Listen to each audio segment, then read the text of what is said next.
Paul, obviously the disappointment of Tuesday, let's get that out of the way. How have the lads reacted to that?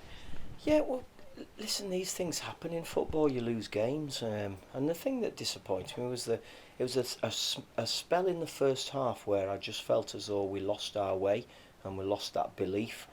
Second half, we had a go. We worked hard. We just let ourselves down. So the truth is, the reaction we will see come the weekend, and I did say it on Tuesday, I don't want reactions. I want to see a consistent level of performance. And we didn't get that on Tuesday night. And again, just in the final third was the big thing that let us down. We were too sloppy, we were wasteful with the football. And we've just got to dust ourselves down. They've come back in, they've trained well. Lads who needed a recovery have done a recovery session. And we're starting to prepare for Oxford United now, which will be another really tough test in a tough league that we're all looking forward to. Is it, I don't know if comfort's the right word, to have seen what you saw against Fleetwood and the way that the team played there. You still said there was things to work on, but having seen that, we know that Tuesday isn't us. Oh no, we all know that Tuesday wasn't fully us. And we showed against Fleetwood, who I think are a strong League One side, we showed that we can compete against them. Now, that's gone out the window. Harrogate's gone now. We can't do anything about it. We can't change it. We have to just learn from it. And we're going into this game away at Oxford. They'll be coming into it on the back of two bad results. You know, Saturday at Cambridge wasn't a good result for them. 2-0 down in the first half. And then they got a bit of a beating at Bristol City on Wednesday night, which can easily happen against a championship side. So they'll be smarting a little bit, but they'll also be wanting to get a reaction and make sure that they perform well in front of their home fans for the first game at home. Do you need any of those type of team meetings after a Tuesday game where you're all disappointed, where you all sit in soul search, or do you not need that at all? No, we didn't. I didn't think we needed it this week. No, it's too early. We're too early in the season to be getting screwed up about things like that. And you know, it just stood right close to the fans. Some of the comments that I was hearing on Tuesday night were, I've got to say, were a bit ridiculous. You know, we're so early into the season. You know, and I've got people. I'm hearing comments, how on earth have we got promoted? You know, nobody wants to be there. They're not interested. That wasn't the case. That was not the case. So I don't care what anybody thinks of that. Everybody's entitled to their opinion, but that was not the case. They did care. They wanted to win the game. They wanted to be in the hat for the next round.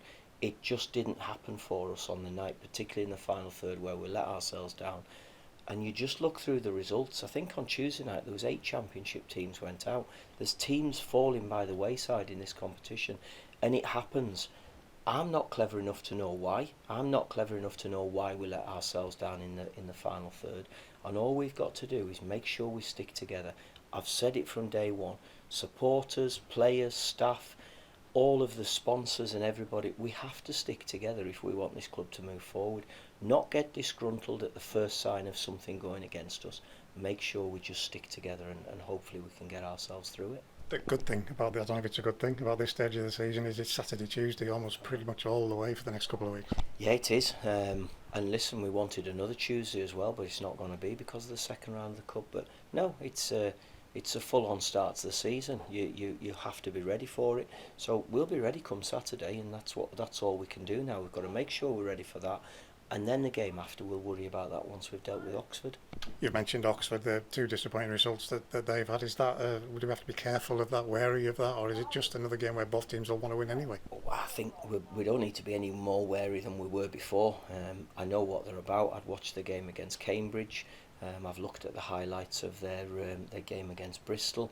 I've spoken to one of the staff at Bristol first thing this morning. I looked at their game against QPR in pre-season. So we've got an idea of what they're about. They've got a new coach in there who wants to stamp his own style on, and they've got players who can play that way. They're a real total football. They want to play in all areas. They've got some good players in McCracken and Brannigan, forward player Harris, who's come from Cardiff, and they've got some talented boys in there, and we know that it's going to be a tough game, but we also think that if we can get our game right, we think that we can cause them problems. And those players you mentioned, some of the summer recruiting, the likes of Rodriguez as well, you know, these players will want to stamp a mark just like our new boys will want to here. Yeah, they will, especially being at home. It's their first home game of the season, so they'll want to be right for it. that doesn't change anything that we do, though. We've got to go there with a real clear focus about how we want to go about it, make sure we stamp our game onto it, and hopefully improve on the quality.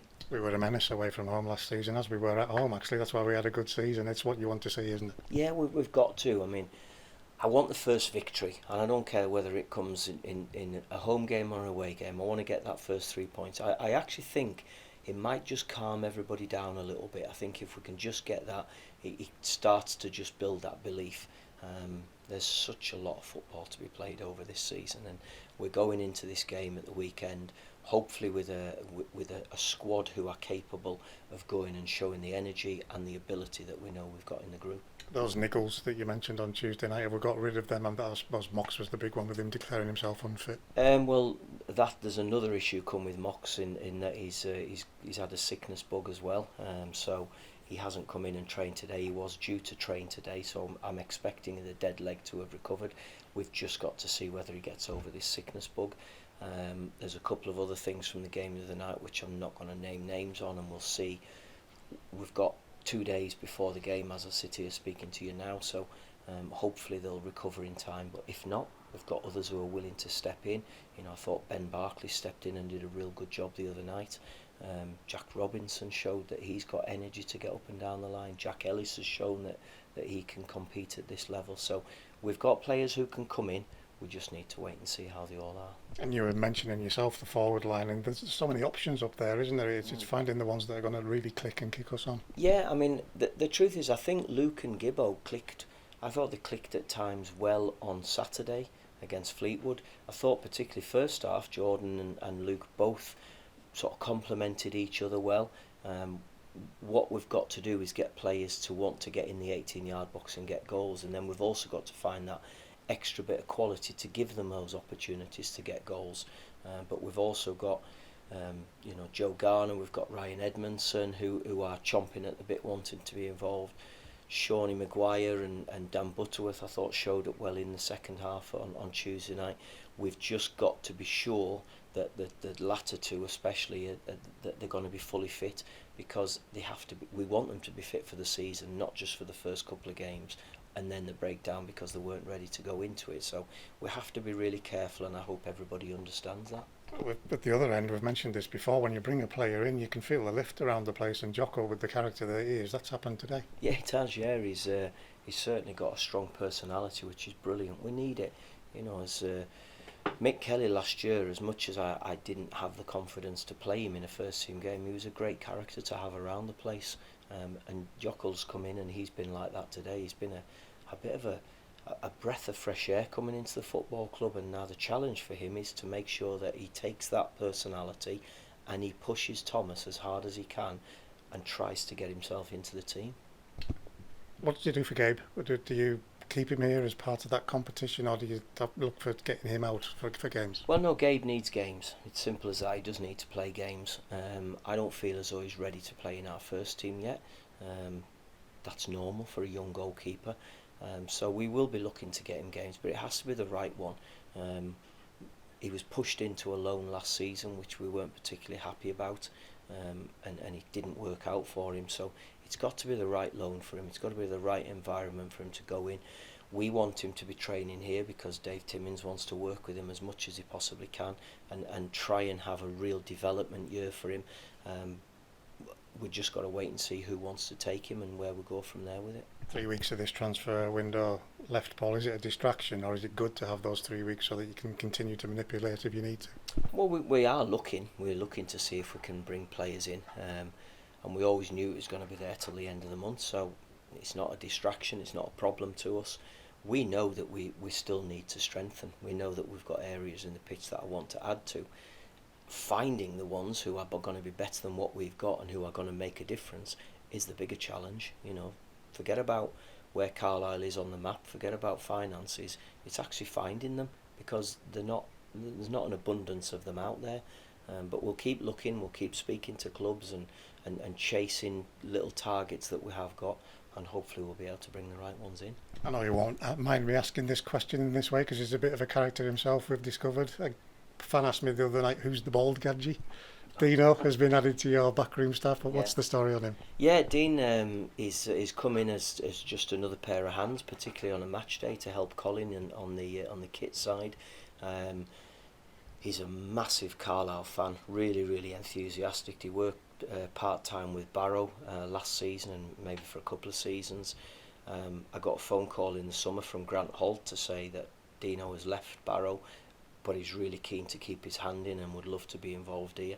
So I had a conversation with him, had a conversation with Colin, and just explained that I wanted an extra pair of hands just to help him, and he's coming in, and he's a really good personality, and I don't think you can have enough good personalities. You've got to surround yourself with them. So he's come in, he just gets on with the job, he knows what he's doing.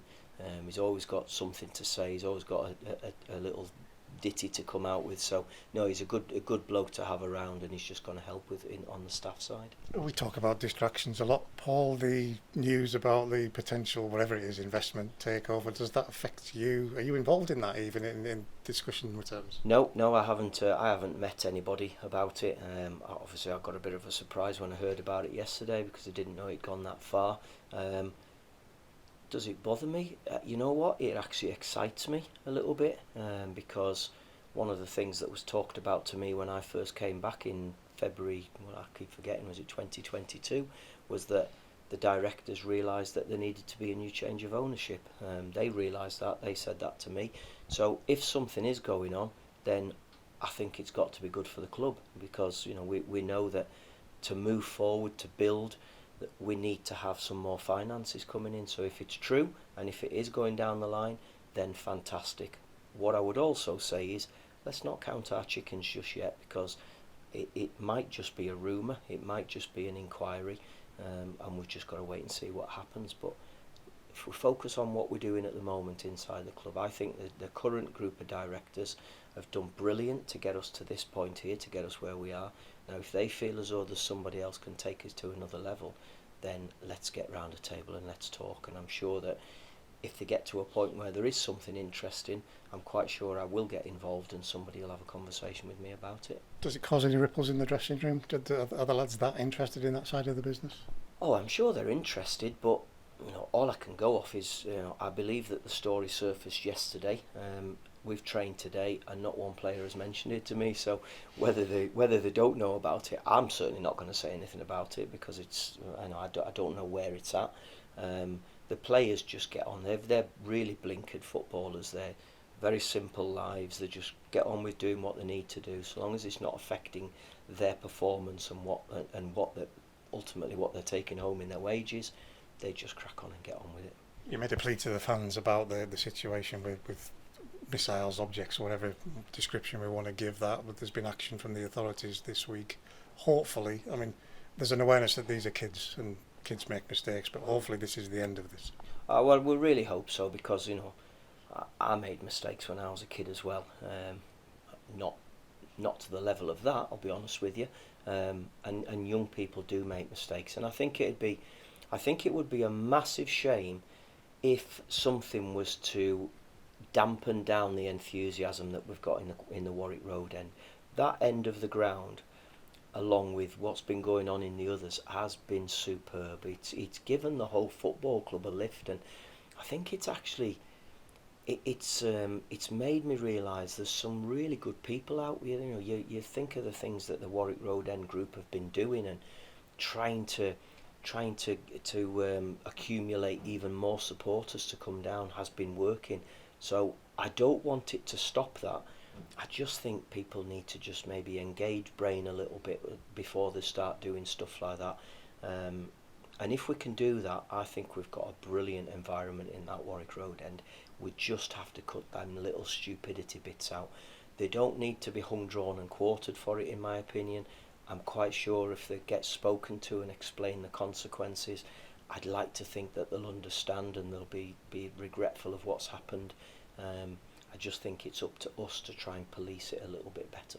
And a reminder of how great these people are. We're on 633 as we speak for Oxford, so it's going to be nice to come out to them. Oh, of course it is, yeah. I mean, I think it's a lovely ground. I really like Oxford. I had a few good years there. I left Man City in '88 and was there to '92, I think it was. So I had a really good time at Oxford. Loved living in the area. It's a really good place to go. I've got to say the new stadium doesn't have the atmosphere of the old Manor Ground, but I'm looking forward to going, looking forward to seeing our support, and I'm really hopeful that we're able to go and perform to the levels that I think we're capable of. And I think, as you touched on in pre-season, this is one of the places you go and you'll actually get some applause and some appreciation. Well, who knows? I'd like to think that I think I had a good relationship with the fans. I think somebody told me I was voted in the best 11 or something, which is wonderful when I think of some of the good players who Oxford United have had. But no, I'm looking forward to going, and if I get applause, brilliant. So long as we win, I'm not really bothered what happens. Paul, thank you.